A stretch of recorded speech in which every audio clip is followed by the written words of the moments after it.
Hi, இந்த வீடியோவில் நம்ம ப்ரீவியஸ் இயர் கொஷின் பேப்பரில் ஃபஸ்ட்டு 50 கொஷின்ஸ் வந்து லாஸ்ட் வீடியோ பார்த்தோம். ஸோ இந்த வீடியோவில் அடுத்த 50 கொஷின்ஸ் வந்து பார்க்கலாம். பல மொழியில் விடுபட்ட சொற்களை நிறைவு செய்க. தண்ணீர் டேஸ் ஆனாலும் நெருப்பை அணைக்கும். தண்ணீர் வெந்நீர் ஆனாலும், அதாவது வெந்நீர் சுடுதனியாக இருந்தால் கூட நெருப்பை வந்து அணைக்கும். இது வந்து ஒரு பழமொழி. தண்ணீர் வெந்நீர் ஆனாலும் நெருப்பை அணைக்கும். கார்த்திகை மாதம் டேஸ் கண்ட மாதிரி. கார்த்திகை மாதம் பிறை கண்ட மாதிரி. கடிந்து கடிந்துராட் செய்தாருக்கு அவைத்தாம் முடிந்தாலும் பீலை தரும். என்ன கேட்டிருக்காங்கன்னா இணை மோனை. முதல் எழுத்து ஒன்றி வருவது. முதல் எழுத்து, அதாவது ஃபஸ்ட்டு 2 எழுத்து ஒரே மாதிரி வந்தால் அது வந்து மோனைன்னு சொல்லுவோம். அதில் வந்து இந்த மோனை வந்து பார்த்திங்கன்னா 8 வகைப்படும். மோனை வந்து 8 வகைப்படும். இணை மோனை, அடிமோனை, ஒருவு மோனை, அந்த மாதிரி பொழிப்பு மோனை, கூளை மோனை, மேற்கதுவாய் மோனை, கீழ்கதுவாய் மோனை, முற்று மோனை அப்படின்னு சொல்லிட்டு மோனை 8 வகைப்படும். அதே மாதிரி எதுகையும் வந்து பார்த்திங்கன்னா 8 வகைப்படும். இதில் இணை மோனை அப்படின்னு சொல்லியிருக்காங்க. அடிமோனை அப்படின்னா கீழே ரெண்டும், இந்த 2 அடிகளில் முதல் எழுத்து ஒரே மாதிரி வந்திருந்தது அப்படின்னா அது வந்து அடிமோனை. இப்போ இங்கே இணை மோனை. இணை மோனைனா 1 2 முதல் சீரும் 2ஆம் சீரும் ஒன்றி வருவது இணை மோனை. அது எதுன்னு கேட்குறாங்க. இதெல்லாம் பார்த்து வச்சுக்கணும். நம்ம இப்போ பொழிப்பு மோனை அப்படின்னா முதல் சீரும் 3ஆவது சீரும் ஒன்றி வருவது பொழிப்பு மோனை. அந்த மாதிரி இருக்குது. இது நம்ம தனியாக ஒரு வீடியோவில் பார்க்கலாம். மோனை, எதுகை, ஏய்பு 3மே வந்து பார்க்கலாம். ஸோ இதில் இணை மோனை அப்படின்றது முதல் சீரும் 2ஆவது சீரும் ஒரே மாதிரி முதல் எழுத்து ஒன்றி வருவது இணை மோனை. கடிந்த கடிந்துரார். இதில் பாருங்கள் எதுகை. எதுகைனா 2ஆம் எழுத்து ஒன்றி வருவது. 2ஆம் எழுத்து இதில் ராதா இருக்குது, இங்கே ரூ இருக்குது. ஸோ கீழே பாருங்கள், கீழே இருக்கக்கூடிய அடிகளில் சிறுங்கி மருங்கு. அப்போ 2ஆம் எழுத்து ஒன்றி வருவது எதுகை. சிறுங்கி மருங்கு. இப்போ அடி எதுகை அப்படின்னா இது வந்து ஆக்சுவலி அடி எதுகை. ஏன்னா முதல் அடி 2ஆம் அடி ரெண்டுலேயும் வந்து 2ஆம் எழுத்து ஒன்றி வருவது. இதே வந்து முதல் சீரிலும் 2ஆம் சீரிலும் வந்ததுன்னா இணை எதுகை அப்படின்னு சொல்லிட்டு வரும். தென்னை மரத்துக்கு கிளைகள் இல்லை. ஸோ இது வந்து ஒரு செய்தியை வந்து கூறுது. இப்போ கட்டளை தொடர் அப்படின்னா கட்டளை, அங்கே போ, இங்கே செல், அந்த மாதிரி ஏதாவது கட்டளை இடுறது தான் வந்து கட்டளை தொடர். ஆனால் இங்கே வந்து பார்த்திங்கன்னா ஒரு வாக்கியம், ஒரு செய்தியை வந்து சொல்கிறாங்க. எதிர்மறை தொடர் அப்படின்னா நெகட்டிவான சென்டென்ஸாக இருக்கும். செய்தி தொடர் ஒரு செய்தியை வந்து கொடுக்கறது. செய்வினை தொடர் நம்ம போன வீடியோலேயே பார்த்தோம். மரத்தை தச்சர் கட்டினார், அப்படி மரத்தை தச்சர் வெட்டினார் அப்படின்னு வந்தால் செய்வினை. செயப்பாட்டு வினைனா மரம் தச்சரால் வெட்டப்பட்டது, அந்த ஆள்னு சொல்லி வந்தால் அது செயப்பாட்டு வினை. ஸோ இங்கே செய்தி தொடர், இது வந்து ஒரு செய்தியை வந்து நமக்கு சொல்லுது. தென்னை மரத்துக்கு கிளைகள் இல்லை. எளிதில் பொருள் விளங்கும்படி அமைந்த சொற்கள் இயற் சொற்கள் எனப்படும். விடைக்கேற்ற வினா அமைக்க. ஸோ இயற் சொல்னா என்ன? அதாவது எளிதில் பொருள் விளங்கும்படி அமைந்தால் அது இயற்சொல். இதுக்கு கொஷின் என்னவா அமைக்கலாம்? இயற்சொல்னா என்ன அப்படின்றது கொஷின். ஸோ இதெல்லாம் ரொம்ப ஈஸி தான். தீயொழுக்கம் என்றும் இடுமை தரும். ஸோ தீயொழுக்கம்னா என்ன அப்படின்னு கேட்கலாம். இல்லை தீயொழுக்கம் எதனை தரும் அப்படின்னு சொல்லி கேட்கலாம். இங்கே வந்து என்றும் இடும்பை தருவது எது? தீயொழுக்கம் என்றும் இடும்பை தரும்.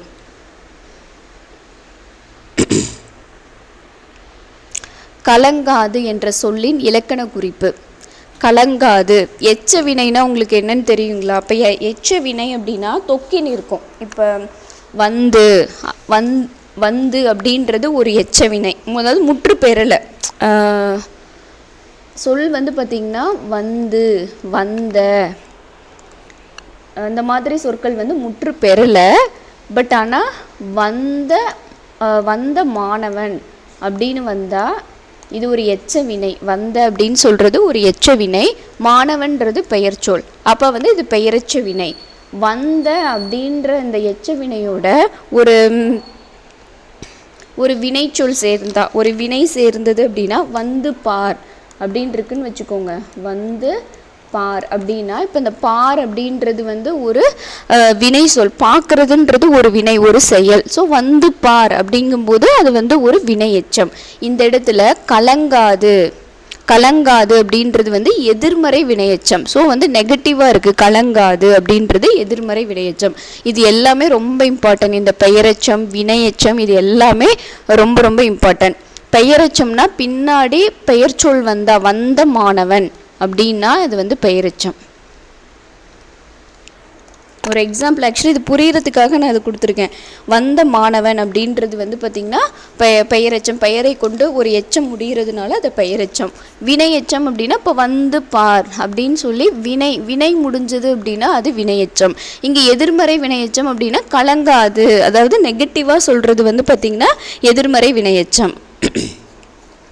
குறிப்பு வினையெச்சம் அப்படின்றது குறிப்பால் வந்து சொல்கிறது, அதாவது காலத்தை வந்து வெளிப்படையாக காமிக்காமல் பண்பை மட்டுமே காமிக்கிறது தான் வந்து குறிப்பு வினையெச்சம்னு சொல்லுவாங்க. காலம் வந்து வெளிப்படையாக தெரியாது, அதாவது எந்த காலத்தில். இப்போ வந்த மாணவன் அப்படின்னா பாஸ்ட் டென்ஸில் நடந்திருக்கு, இறந்த காலத்தில் நடந்திருக்கு. ஆனால் குறிப்பு வினையெச்சத்தில் நமக்கு வந்து கிடையாது, அதாவது காலம் வந்து காட்டப்படாமல் பண்பு மட்டுமே சொன்னால் அது வந்து குறிப்பு வினையெச்சம்.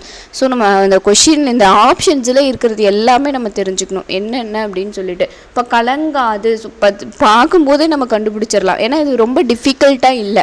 ஒரு வினையெச்சம் கலங்கிறது அப்படின்றது ஒரு வினை. அப்போ அந்த வினையோட கலங்காது அப்படின்னு சொல்லும்போது நெகட்டிவாக இருக்குது, அப்போ நீ எதிர்மறை வினையெச்சம் ஈஸியாக வந்து ஐடென்டிஃபை பண்ணிடலாம்.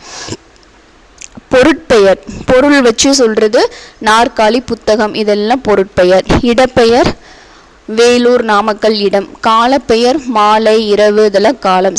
சினைனா வந்து உறுப்புகள் தான், முகம், கை, இதெல்லாம் வந்து சினைப்பெயர். தகர வரிசை சொற்களை அகர வரிசையில் எழுதுக. ஸோ அகர வரிசை தாத்தா, தீ, தூ, தே, இதெல்லாம் வர்றது வந்து பார்த்திங்கன்னா தகர வரிசை. அந்த ஆர்டர் பிரகாரம் நம்ம வந்து பார்த்து எழுதணும். இதுவும் அதே தான். ஆக்காக்கி வரிசையில் அகர வரிசையில் சொல்லியிருக்காங்க. உழவு, ஏர், மண், மாடு. நட என்னும் வேர் சொல்லின் வினை முற்றை தேர்ந்தெடுக்க. வினை முற்று அதாவது ஒரு சொல், அதாவது காலத்தை வந்து வெளிப்படையாக அந்த இப்போதான் நம்ம சொன்ன வினை அப்படின்றது ஒரு செயல், நடக்கிறது அப்படின்றது ஒரு வினை. அந்த வினையில் அந்த சொல் வந்து முற்று பெற்றிருக்கணும், அதாவது காலத்தை வந்து வெளிப்படையாக நடந்தான் அப்படின்னு ஒரு இறந்த காலத்தை சொல்லியிருக்காங்க. அப்போ இது வந்து வினை முற்று. இப்போ இங்கே அல்லுன்னு முடியுது, அல்லன் முடிஞ்சால் இது வந்து பார்த்திங்கன்னா என்னது, தொழிற்பெயர். நடத்தல் அப்படின்ற ஒரு தொழிலை குறிக்கிறதுனால இது தொழிற்பெயர். நடத்தல் அப்படின்றது தொழிற்பெயர். நடந்து இப்போ தான் நம்ம பார்த்தோம், வந்து அப்படின்னு சொல்லிட்டு பார்த்தோம். இது வந்து பார்த்திங்கன்னா வினையெச்ச சொல். இது வந்த, நடந்த, இதெல்லாம் வந்து பார்த்திங்கன்னா வினையெச்சம். இது வந்து ஃபுல்லாக இன்னும் கம்ப்ளீட் ஆகலை. இதெல்லாம் வந்து எச்ச வினைகள். இது வந்து ஃபுல்லாக கம்ப்ளீட் ஆகலை. நடந்த மாணவன், நடந்து சென்றான் அப்படின்னு வந்தால் வினையெச்சம் வரும். இப்போ நட அப்படின்ற வேர்ச்சொல்லினுடைய வினைமுற்று அப்படின்னா காலத்தை வந்து வெளிப்படையாக காமிச்சு அந்த செயலானது முற்று பெற்றிருக்கணும். நடந்துட்டான், இறந்த காலத்தில் அது முடிஞ்சிருச்சு. அந்த வினைமுற்றை வந்து சொல்கிறது தான் வினைமுற்று, நடந்தான். நெக்ஸ்ட், சான்றோர் பாலர் ஆப, சாலாட் பாலர் ஆகுபவே. இப்பாடலடிகள் இடம்பெற்றுள்ள நூல் புறநானூறு.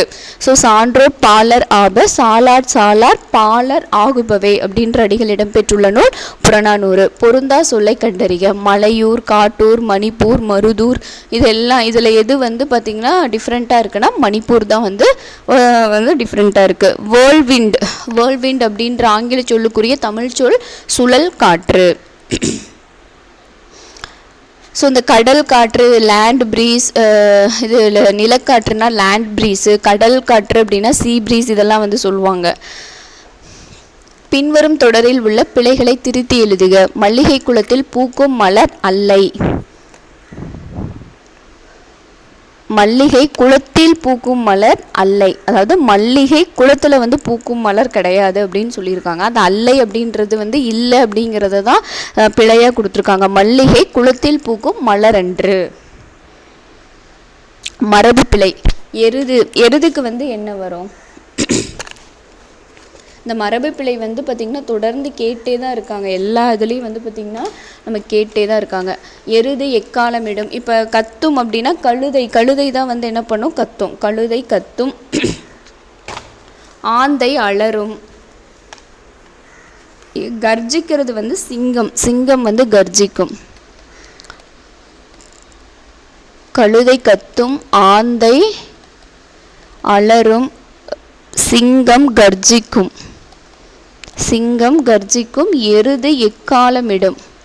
எருது எக்காலமிடும். வாத்தும் கத்தும் தான். கத்துங்கிறதுக்கு வந்து பார்த்திங்கன்னா வாத்தும் வரும், பசுவும் வரும். இதெல்லாம் கத்தும்க்கு வரும். பசு கத்தும். அதே மாதிரி வாத்தும் வந்து பார்த்திங்கன்னா கத்தும். உருமும் அலரும் வந்து ஆந்தை. உருமும் புலி உருமும், பன்றி உருமும், இதெல்லாம் உருமும்க்கு வரும். நரி ஊளையிடும், யானை பிளிரும், மயில் அகவும், குயில் கூவும், கோட்டான் குளரும். ஸோ இதெல்லாம் டிஃப்ரெண்ட்டாக இருக்குது. கோட்டான் குளரும்.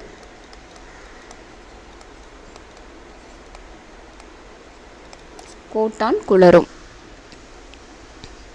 அங்கை, அதாவது அங்கை, அந்த உள்ளங்கை, அகம் கூட்டல் கை, அதுதான் வந்து அங்கை. சரியாக பிரிக்கும் முறை அகம் கூட்டல் கை. வலுவு சொல்லற்ற தொடர் எது? வலுவு சொல் இல்லாத ஒரு தொடர் எது அப்படின்னு கேட்குறாங்க. ஸோ வலது பக்கம் சுவரில் எழுதாதே, இந்த மாதிரி வராது. வலப்பக்க சுவரில் எழுதாதே. ஸோ இதுதான் வந்து கரெக்ட் ஆன்சர். பக்தி சுவை நனி சொட்ட சொட்ட பாடிய கவி வல்லவ என சேக்கிலார் பெருமானை புகழ்ந்துரைத்தவர் யார்? மகாவித்வான் மீனாட்சி சுந்தரனார். அவர் தான் வந்து சேக்கிலாரை வந்து சொல்லுவார். பக்தி சுவை நனி சொட்ட சொட்ட பாடிய கவி வல்லவ அப்படின்னு சொல்லி சேக்கிலாரை புகழ்ந்தவர் மகாவித்வான் மீனாட்சி சுந்தரனார். ஸோ இதெல்லாம் வந்து பழைய புக்ஸில் இருக்குது. யான் பெற்ற இன்பம் பெருகு இவ்வையகம் என்று பாடியவர் திருமூலர். ஆதி சித்தர்னு கேட்டாலும் இவர் தான், திருமூலர். யான் பெற்ற இன்பம் பெருக வையகம் அப்படின்னு பாடியவர் திருமூலர். நந்தவனத்தில் ஒரு ஆண்டி அவன் 4 மாதமாய் குயவனை வேண்டி என்று பாடலை பாடிய சித்தர் கடுவெளி சித்தர். நந்தவனத்தில் ஒரு ஆண்டி அவன் 4 மாதமாய் குயவனை வேண்டி அப்படின்ற பாடலடிகளை பாடியவர் கடுவெளி சித்தர். சித்தர்களில் ஆதி சித்தர் திருமூலர். எழுதப்படாத பாடல் டேஷ் எனப்படுகிறது. நாட்டுப்புற பாடல் இல்லைனா வாய்மொழி இலக்கியம். அப்படி கூட கொஷினில் கொடுக்கலாம் ஆன்சரில். வாய்மொழி இலக்கியம். எழுதப்படாத பாடல் வந்து நாட்டுப்புற பாடல் எனப்படுகிறது. குறவஞ்சி அப்படின்றது ஒரு சிற்றிலக்கியம். குறவஞ்சி அப்படின்றது சிற்றிலக்கியம். ஸோ இதில் வந்து பாருங்கள், சங்க இலக்கியம், 8 தொகை, 10 பாட்டு நூல்கள், இதெல்லாம் வந்து சங்க இலக்கியம். காப்பியங்கள், சில 50 காப்பியம், 5 காப்பியம், இதெல்லாம் வரும். சிற்றிலக்கியங்கள், குறவஞ்சி, இதெல்லாம் வந்து பார்த்திங்கன்னா சிற்றிலக்கிய வகைகளில் வரும். உரைநடை நூல்கள் நம்ம நிறைய படிச்சிருக்கோம். மு வரதராசனார் நிறைய உரைநடை நூல்கள்லாம் வந்து எழுதியிருக்காரு. நமக்கு அந்த பாடங்களில் கொடுக்குறாங்க பார்த்திங்களா, அதெல்லாம் வந்து உரைநடைகள். தமிழ் விடு தூது நூலினுடைய பாட்டுடை தலைவன். ஸோ தமிழ் விடு தூது இதனுடைய ஆசிரியர் வந்து யாருன்னு தெரியல. இந்த நூலை வந்து யார் எழுதுனாங்கன்னு தெரியல. பட் ஆனால் இதனுடைய பாட்டுடை தலைவன் யார் அப்படின்னா மதுரை சொக்கநாதர். இதை பதிப்பித்தவர் யாருன்னு கேட்கலாம். தமிழ் விடு தூதை முதலில் பதிப்பித்தவர் உவேசா. ஸோ நம்ம அந்த தமிழ் விடு தூது டாப்பிக்லேயே பார்த்தோம். உவேசா அவர்கள் 1930 முதல்ல தமிழ் விடு தூது நூலை வந்து பதிப்பித்தார். இது வந்து கலிவெண்பாவால் ஆன நூல். தமிழ் விடு தூது வந்து பார்த்திங்கன்னா கலிவெண்பாவால் ஆன நூல் தான் வந்து பார்த்திங்கன்னா தமிழ் விடு தூது.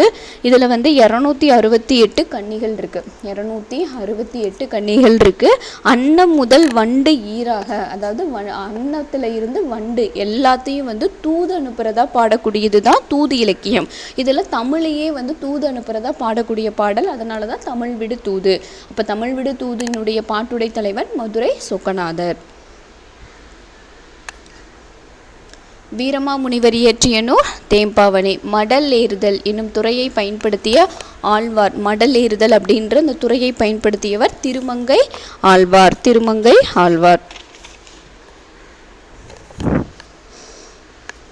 தேம்பாவணியின் பாட்டுடை தலைவர். ஸோ வந்து இது வந்து ஒரு கிறிஸ்துவ காப்பியம் அப்படிங்கிறதுனால நம்ம என்ன பண்ணுவோம், இயேசு பெருமானை போய் நம்ம வந்து டிக் பண்ணுவோம்.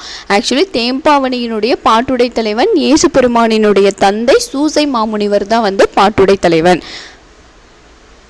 இதை எழுதியவர், தேம்பாவணி இயற்றியவர் வீரமாமுனிவர்.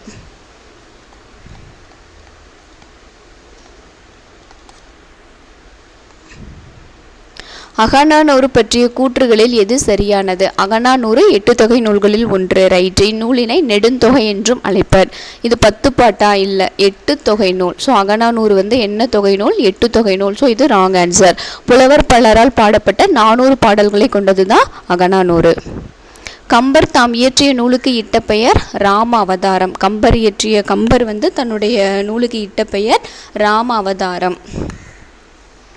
ஸோ தமிழில் தான் நம்ம என்னன்னு சொல்கிறோம், கம்பராமாயணம் அப்படின்னு சொல்லி நம்ம அழைக்கிறோம். கம்பராமாயணத்தில் எத்தனை காண்டங்கள் இருக்குதுன்னு தெரியுங்களா? ஸோ 6 காண்டம் இருக்குது. பாலகாண்டம், பாலகாண்டம், அயோத்திய காண்டம், ஆரண்ய காண்டம், கித்கிந்த காண்டம், சுந்தர காண்டம், யுத்த காண்டம் அப்படின்னு சொல்லி 6 காண்டங்கள் இருக்குது. கம்பராமாயணத்தில் 1000 அம்பிக்கு நாயகன் என குறிப்பிடப்படுபவர் யார்? அம்பி அப்படின்னா படகு. அந்த படகு துறைக்கு நம்ம பார்த்தோம். கம்பராமாயணம் கிட்டத்தட்ட ஒரு 3-4 வீடியோஸ் பார்த்துருப்போம். அந்த படகு துறைக்கு தலைவனாக இருக்கக்கூடியவன் தான் வந்து குகன். அப்போ 1000 அம்பிக்கு நாயகன். அந்த படகுக்கு வந்து நாயகன்னொன்னா நம்ம ராமனையோ இல்லை ராவணனையோ போய் வந்து நம்ம குறிச்சிடக்கூடாது. ஸோ அந்த படகு துறைக்கு தலைவன், அந்த வேட்டுவ தலைவனாக இருக்கக்கூடியவன் தான் வந்து குகன். 1000 அம்பிக்கு நாயகன். அம்பி அப்படின்னா என்னன்னு கூட கொஷின் கேட்கலாம். அம்பினா படகு. இப்போ அந்த படகுக்கு நாயகனாக இருக்கக்கூடியவன் குகன். மையோ மரகதமோ மறிக்கடலோ மலைமுகிலோ ஐயோ இவன் வடிவு என்பதோர் அழியா அழகுடையான் என்று வர்ணித்தவர் கம்பர். கம்பராமாயணத்தில் யாரை வர்ணிக்கிறாரு? ராமனை வந்து வர்ணிக்கிறார். இதே லைன்ஸ் கொடுத்து கம்பர் வந்து யாரை சொல்கிறாரு, யாரை வர்ணிச்சார் இந்த இடத்துலன்னு சொல்லி கேட்கலாம். ஸோ வந்து யாரை சொல்கிறாரு? ராமனை தான் வந்து சொல்கிறாரு. அதாவது இவனுடைய ராமனினுடைய மேனி வந்து மை மாதிரி கருப்பு நிறமா, இல்லை மரகதம் மாதிரி பச்சை நிறமா, இல்லை கடல் மாதிரி நீல நிறமா, இல்லை மலை மாதிரி வந்து மலை முகில் போன்றவனா, இவன் அடி என்பதோர் அழியா அழகுடையவான், இவனுடைய அதாவது அவனோட உடல் என்பது அழியாத ஒன்று, அழியாத அழகுடையவன் அப்படின்னு சொல்லி ராமனை வந்து பாடியிருப்பார். ஸோ 10th நியூ புக்கில் பார்த்திங்கன்னா இந்த பாடல் வந்து நம்ம நடத்தியிருப்போம். 10th நியூ புக்கில் கம்பராமாயண டாப்பிக்கில் இது வரும். மையோ மரகதமோ மறிக்கடலோ மலைமுகிலோ ஐயோ இவன் வடிவு என்பதோர் அழியா அழகுடையான். பொதுமறையான திருக்குறளில் இல்லாததில்லை என்று திருக்குறளை போற்றி புகழ்ந்தவர் பாரதிதாசன். பொதுமறையான திருக்குறளில் இல்லாததுன்னு ஒன்றே இல்லை அப்படின்னு சொன்னவர் யார் அப்படின்னா பாரதிதாசன். ஆசியாவிலேயே மிக பழமையான நூலகம் என்ற புகழுக்குரிய நூலகத்தை குறிப்பிடுக. நம்ம எல்லாமே அந்த நூலகம் டாப்பிக்கில் எல்லாமே பார்த்தோம். தஞ்சை சரஸ்வதி மகால் நூலகம் தான் ஆசியாவிலேயே மிக பழமையான நூலகம். இது எங்கே இருக்குது? தஞ்சையில் வந்து இருக்குது.